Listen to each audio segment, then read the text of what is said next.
ভারতীয় ক্রিকেট দলে নতুন তারকার নাম আকাশদীপ।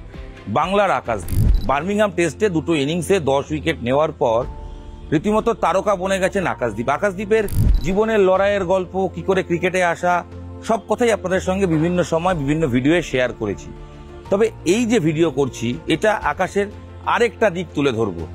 আকাশের ঠিকানা কি, আকাশ কোথায় থাকেন, কলকাতা শহরে আকাশের বন্ধু কারা, কলকাতায় আসার পর আকাশ কিভাবে নিজের ক্রিকেট কেরিয়ার এগিয়ে নিয়ে গেলেন, কোথায় থাকতেন, কতটা কঠিন লড়াইয়ের সঙ্গে লড়ে জীবনে সাকসেস পেতে হয়েছে আকাশদীপকে, সেই গল্পই এই ভিডিওয়ে। শুরুতেই বলি, আকাশের কলকাতায় কোনো স্থায়ী ঠিকানা নেই। আইপিএলে ডেবিউ করা, ভারতীয় দলের হয়ে টেস্টে অভিষেক করার পরেও আকাশদীপের নিজস্ব কোনো বাড়ি নেই কলকাতা শহরে। আকাশের কলকাতার ঠিকানা সিএবির ন্যাশনাল ক্রিকেট ক্লাবের ডরমিটারি।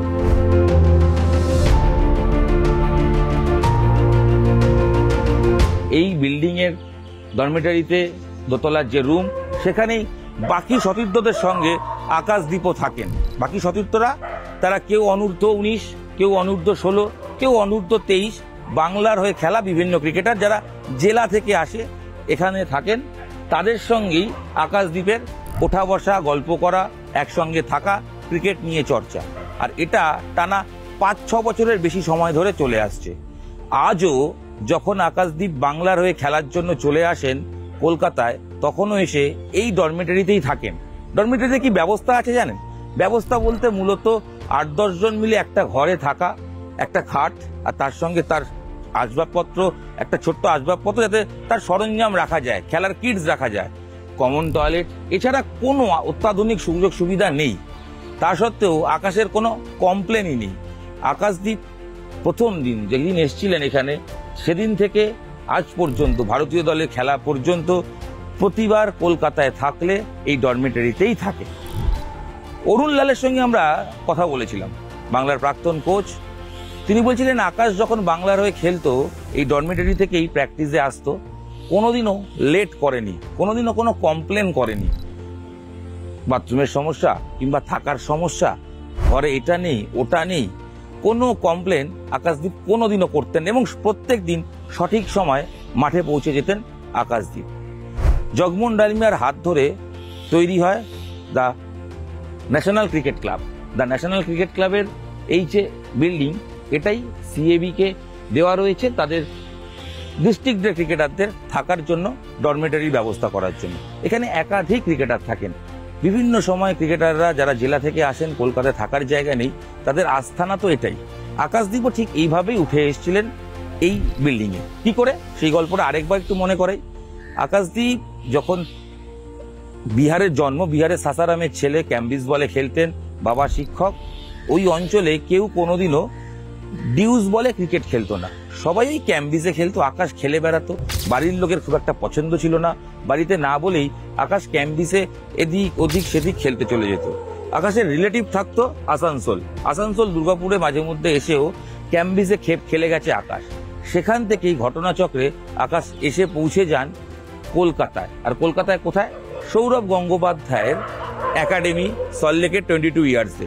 সেই একাডেমিতেই আকাশদীপ যখন এসে পৌঁছন, সেখানকার কোচ সৌতম মিত্র প্রথম তাকে দেখে বুঝতে পারেন আগুনে মশলা, যাবতীয় সরঞ্জাম আকাশদীপের মধ্যে রয়েছে।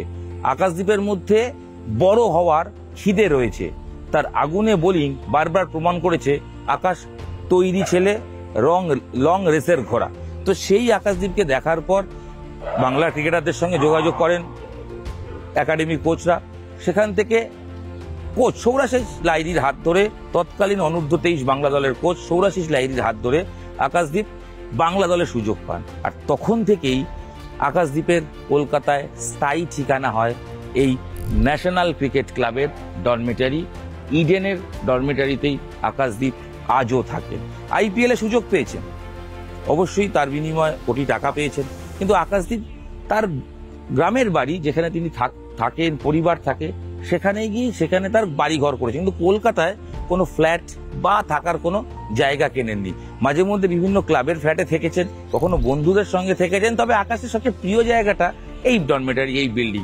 আকাশদীপের বন্ধু কারা জানেন? আকাশদীপের বন্ধু হচ্ছে সিএবির হয় গ্রুপ ডি স্টাফ, নালে অনূর্ধ্ব 19 বা অনূর্ধ্ব 23-এর খেলতে আসা বিভিন্ন জেলার জুনিয়র ক্রিকেটাররা, আর না হলে ক্যান্টিন কর্মী, মূলত মাঠ কর্মী, যাদের সঙ্গে আকাশদীপের বেশিরভাগ সময়টা এখানে কেটেছে বছর 5-6 ধরে, তাদের সঙ্গেই বন্ধুত্ব, ওঠা বসা, কেনাকাটা সবকিছু। সিএবির গ্রুপ ডি স্টাফ মৃণালের সঙ্গে শপিং করতে যান আকাশ, আজও এখানে থাকলে তার সঙ্গে গল্প করেন। আকাশের ডরমিটারিতে থাকা ইন্ডিয়া টিমে সুযোগ পাওয়ার পর আকাশদীপ নিজেকে কি করে তৈরি করেছিলেন সেই গল্পটা জানার জন্য তার সঙ্গে থাকা কিছু ক্রিকেটারদের সঙ্গে কথা বলেছিলাম, যারা অনূর্ধ্ব 19 বাংলা দলে রয়েছে। তারা বলছেন, আকাশ ভাইয়া আমাদের কাছে অনুপ্রেরণা, তার কারণ আকাশদীপের কাছ থেকে প্রতি মুহূর্তে শেখার আছে। ইন্ডিয়া টিম আইপিএল খেলার পরেও আকাশদীপ কখনোই নিজেকে সুপারস্টার মনে করেননি। এই ডরমিটারিতে থাকতেন, জুনিয়রদের সঙ্গে তাদেরকে মোটিভেট করতেন। প্রতি মুহূর্তে বাচ্চাদের বলেছেন, ক্রিকেটে ফোকাস করো, কোনোভাবেই কি নেই সেটা নিয়ে ভেবো না, যেটা পাচ্ছ সেটা নিয়ে এগিয়ে চলো। তাছাড়াও আকাশদীপ বারবার একটা কথা সবাইকে বলেছেন, খেলায় ফোকাস করো। আকাশ নিজেও খুব একটা মোবাইল ঘাঁটতেন না, খুব একটা ফোনে কথা বলতেন না।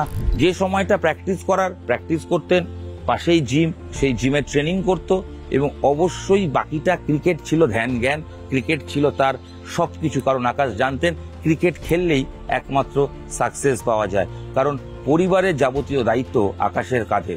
আকাশের বাবা এবং দাদা, তাদের মৃত্যু হয়েছিল মাত্র 6-7 মাসের ব্যবধানে।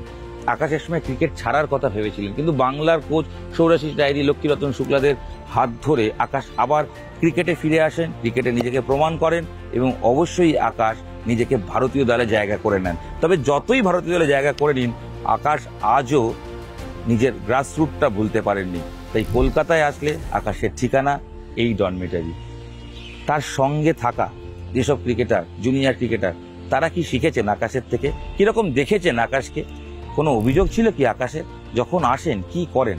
আসুন না তাদের থেকে এই গল্পগুলো একটু শুনে নি।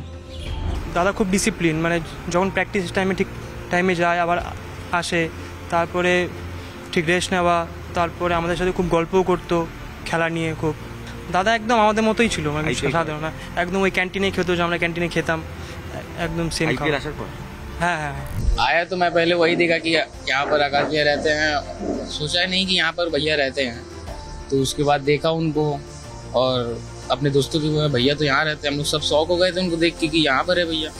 तो बस वही कि इतने बड़े प्लेयर है वो यहाँ पर रहते होंगे, मुझे पता नहीं था। हाँ, तो उन्हीं को देखा। उसके बाद बड़े बड़े भैया से पूछा कि भैया यहाँ पर रहते, भैया बोले हाँ यहाँ पर रहते हैं। तो एक दिन गए, आपस में गए, दोस्त मिल के सारे गए, नमस्ते किया भैया को। भैया बोले कैसे हो, वही बात बताया, हम लोग 16 खेले हैं, वो खेल रहे हैं, और बताया कि उनसे वही सारे पूछ रहे थे कि भैया इस क्या करने से क्या होगा। तो वही बता रहे हैं कि अपने आप को, अपने मन को सच्चा रखो और खेलो अच्छे से, मेहनत करो, लगा के मेहनत करते रहो, आगे पीछे मत देखो, अपना अच्छा करोगे तो भगवान ऊपर वाले सब देखेंगे। সিএবি ডরমিটারি যেমন আকাশের স্থায়ী থাকার ঠিকানা, আর সেরকমই আকাশের আড্ডা দেওয়া, গল্প করার যাবতীয় জায়গা সিএবির এই ক্যান্টিন। গোপালদা, শক্তিদা কার্যত আকাশের বন্ধু, তার কারণ এদের সঙ্গেই খেতে খেতে দীর্ঘক্ষণ গল্প হয়েছে। কি গল্প? কখনো ক্রিকেট নিয়ে কি ভাবছে, নিজের পরিবারের কথা, তার গ্রামের কথা, যাবতীয় কথা হতো। এই ক্যান্টিনে এসেই খাওয়া দাওয়া দুবেলা আকাশের। কি খেতেন আকাশ? আকাশের প্রিয় খাবার তরকারি, মানে মূলত যে ভেজ তরকারি হতো সেটাই আকাশ চেটে পুটে খেত। ডাল খেতে খুব ভালোবাসা আকাশ, ভাত বেশি খেত না, স্বাভাবিক, ক্রিকেটার যখন ভাতের বেশি আসক্ত নয়। তবে তরকারি, ডাল এগুলোই তার প্রিয়। কোনোদিনও অতিরিক্ত খাবার বা পছন্দের খাবার কি কখনো চাইতেন আকাশ? যারা ক্যান্টিন কর্মী, ক্যান্টিনের যারা দায়িত্বে, তারা বলছেন কখনোই না। আকাশ কোনোদিনও নিজে থেকে কোনো অতিরিক্ত খাবার চায়নি। অতিরিক্ত মাছ, মাংস, যাবতীয় যা খাবার কখনো নিজের চয়েস করে কিছু বলেনি। ক্যান্টিনে যা তৈরি হয়েছে আকাশ তাই খেয়েছে, এবং সেটাও খেত ক্যান্টিনের সামনে যে টেবিল, সেখানে বসে বাকি জুনিয়র প্লেয়ারদের সঙ্গে, কেউ অনূর্ধ্ব 19, কেউ অনূর্ধ্ব 16, কেউ অনূর্ধ্ব 23, এই ক্রিকেটারদের সঙ্গে বসে একসঙ্গে গল্প করতে করতে আকাশ খাবার খেত। অনেকেই হয়তো ভাবতো যে আকাশের সঙ্গে বসে খাবো, অলরেডি আইপিএল খেলে এসছে, বিরাটের টিমের সতীর্থ। আকাশ বলতেন তাতে কি, তুমিও ক্রিকেটার আমিও ক্রিকেটার, তাই একসাথে বসে ক্রিকেটের গল্প করতে করতে খাওয়া হোক। তাই ক্যান্টিনে আড্ডা, ক্যান্টিনের গল্প, ক্রিকেটার আকাশদীপকে কিভাবে এই ক্যান্টিন কর্মীরা চেনেন একটু শুনে নি তাদের কথা। ক্যান্টিনের দীর্ঘদিনের দায়িত্বে থাকা শক্তিদা কি বলছেন আকাশদীপের ব্যবহার প্রসঙ্গে, আকাশ প্রসঙ্গে। আকাশ কতটা মাটির মানুষ ছিলেন শুনুন। আকাশ ভালো ছেলে, প্রথম কথা। খেলাধুলার দিকেও মোটামুটি বেঙ্গলের হয়ে ভালোই খেলেছে, তো সেটা নিয়ে কোনো কথা হবে না। তো আজকে ও আইপিএলও খেলেছে অনেকগুলো, এবারে ভারতীয় দলে চান্স পেয়েছে, ভালো পারফরমেন্স করেছে, এটা আমরা খুব আনন্দিত। এবং ও ডোমেটিতে যে থাকতো, বেঙ্গলের হয়ে খেলতো, সবের সঙ্গে মিশতো, আমাদের ক্যান্টিনের ছেলেদের সঙ্গে মিশতো। সবাই যেরকম নর্মাল খাবার দাবার খেত ওইরকমই নর্মাল খাবার দাবার খেত, কোনো হাই ফাইয়ের কোনো মানে ডিমান্ড ছিল না। হ্যাঁ, তো মোটামুটি ছেলে হিসেবে খুবই ভালো ছেলে, এটা নিয়ে কোনো কথা হবে না। আর বাকি যত ক্যাম্পের ছেলেরা থাকতো সবের সঙ্গে মিশতো, কথা বলতো, মোটামুটি হাসি খুশির মধ্যে দিয়ে ও এখানে থাকতো। শুনলেন আকাশ প্রসঙ্গে সিএবির ক্যান্টিন কর্মী বা ক্যান্টিনে যারা চালান তাদের কি বক্তব্য। আসলে আকাশ সবার কাছেই খুব প্রিয়, প্রত্যেকে এক বাক্যে একটা কথাই স্বীকার করছেন, আকাশ মাটির মানুষ এবং আকাশ মাটিতে পা রেখেই বড় আকাশ হতে চেয়েছে, তাই আজ এই সাকসেসও পেয়েছে। কখনোই নিজেকে সুপারস্টার মনে করেনি, কখনোই বাকিদের থেকে আলাদা মনে করেনি। আকাশ যাদের সঙ্গে এখানে গল্প করত তাদের কাছ থেকে যেটা জানা যায় যে আকাশ মূলত খেলা নিয়ে কথা বলতো, এছাড়া আলাদা কোনো অ্যাট্রাকশন সিনেমা বা বিনোদন জগৎ কিছুই ছিল না। আকাশের সবচেয়ে কাছের বন্ধু সিএবির এক কর্মী, গ্রুপ ডি স্টাফ মৃণাল, তার সঙ্গে আকাশ খেতে যাওয়া, আকাশ তার সঙ্গে শপিং করতে যাওয়া, তার রুমেও এক একদিন এমন আড্ডা হতো যে ডরমিটরির বদলে সেই কর্মীর যে গ্যালারির নিচে যে তার থাকার জায়গা, ছোট্ট ঘর, সেখানেও আকাশ গল্প করতে করতে রাতে ঘুমিয়ে পড়তো, তবে সকালবেলা উঠে ঠিক সময় প্র্যাকটিসে চলে যেত। আসলে আকাশ সবসময় ডিসিপ্লিন লাইফ লিড করতেই বিশ্বাসী। কঠিন পরিশ্রম, নিজের টার্গেট ঠিক রেখে এগিয়ে চলাই আকাশের মূল মন্ত্র। তাই বিহারের সাসারাম থেকে আকাশ যখন কলকাতায় চলে আসে, তার যখন স্থায়ী ঠিকানা হয়ে যায় ইডেনের এই ডরমিটারি, এই ক্যান্টিনে বসে খাওয়া দাওয়া, এটাই আকাশ তার নিজের রুট মনে করে। এই রুট থেকেই আকাশ সাকসেস পেয়েছে। তাই আজও বড় ক্রিকেটার হওয়া, অবশ্যই দেশের হয়ে অভিষেক হওয়া, আইপিএলে নিজের নাম নথিভুক্ত করা, এবং তাই নয় শুধু কোটি টাকার লখনৌ বিরাটের সতীর্থ হওয়া, লখনৌ 8 কোটি টাকার প্রাইজে দলে যোগদান করার পরেও আকাশ কখনোই এই জায়গাগুলো ছেড়ে যেতে চায়নি। তাই কলকাতার বুকে আজও আকাশের নিজস্ব কোনো ফ্ল্যাট বা বাড়ি আস্তানা নেই। যদিও তার কোচ বা সতীর্থরা বলেন যে এবার হয়তো আকাশ ফিরলে একটা নিজের ঠিকানা করবেন, তবে সিএবির যারা কর্মীরা রয়েছেন, যারা 5-6 বছর ধরে আকাশকে দেখছেন, তারা বিশ্বাস করেন ইংল্যান্ড সফর শেষে আকাশ কলকাতায় ফিরলে অবশ্যই এই ডরমিটরিতেই থাকবেন, অবশ্যই এই ক্যান্টিনে বসেই খাবেন, গল্প করবেন, কারণ আকাশ কোনোদিনও নিজের রুট ভোলে না। আর সেই জন্যই আকাশ এত বড় আকাশ হতে পেরেছে। নিউজ 18 বাংলায় আকাশের ঠিকানা, আকাশের উঠে আসার গল্প, আকাশের লড়াইয়ের গল্পগুলো শেয়ার করলাম। আমরা জানি যে আকাশদীপ জীবনে প্রচুর সময় লড়াই করতে হয়েছে এবং কখনোই তার স্মুথ কেরিয়ার যায়নি।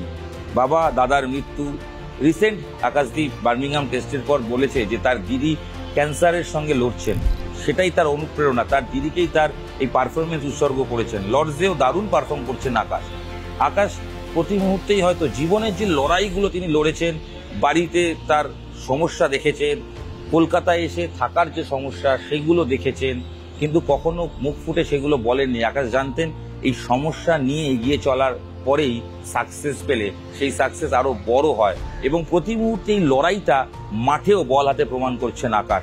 তাই আকাশ আরো বড় আকাশ হোক, আকাশ ডানা মেলুক গোটা বিশ্বের আকাশে, সেই প্রার্থনাই থাকবে, এবং আকাশ জীবনের সব স্বপ্ন পূরণ করুক। আর অবশ্যই আমরা চাইব আকাশ কলকাতায় এখনো আসলে যেন এই যে রুট, এই জায়গাগুলো সেখানেই থাকে, সেখানেই সময় কাটায়, কারণ আকাশের থেকে নতুন আকাশ যারা হতে চায় তারা অনেক কিছু শিখতে পারবে।